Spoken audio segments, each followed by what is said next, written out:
നാട്ടിൻ പുറത്തിൻ്റെ ഗ്രാമഭംഗിയിൽ നിഷ്കളങ്കരായ കുറേ മനുഷ്യർക്കൊപ്പം കതിരും പതിരും പറഞ്ഞു നടക്കുന്ന KM ശങ്കരൻകുട്ടി എന്ന കർഷകൻ കൗമാരത്തിൽ തന്നെ തൻ്റെ സഹനജീവിതത്തിൻ്റെ പ്രാരബ്ധങ്ങളെ കാർഷിക മേഖലയിലെ സ്വയം പര്യാപ്തതയിലൂടെ മറികടന്ന ശങ്കരൻകുട്ടി 30 വർഷത്തോളം ഖാദി ബോർഡിലെ ജീവനക്കാരനായിരുന്നു.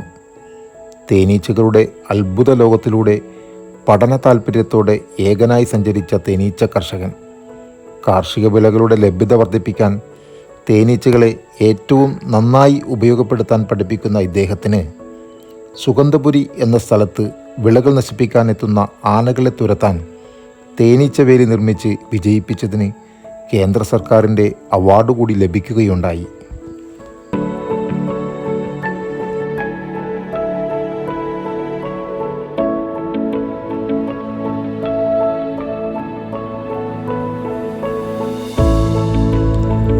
വളരെ ചെറുപ്രായത്തിൽ തന്നെ കാർഷിക വൃത്തിയിൽ ഏർപ്പെട്ടു തുടങ്ങിയ ശങ്കരൻകുട്ടി തൻ്റെ പറമ്പിൽ വാഴയും ചേമ്പും ചേനയുമൊക്കെ നട്ടു തുടങ്ങി. തൻ്റെ ഔദ്യോഗിക ജീവിതത്തിൽ നിന്നും പടിയിറങ്ങിയിട്ടും ശങ്കരൻകുട്ടി ഇന്ന് കാർഷിക വിളകൾക്കൊപ്പം പറമ്പിലേക്കാവശ്യമായ വളലഭ്യതയ്ക്കായി പശു, പോത്ത്, ആട് തുടങ്ങിയ മൃഗപരിപാലനവും നടത്തുന്നുണ്ട്.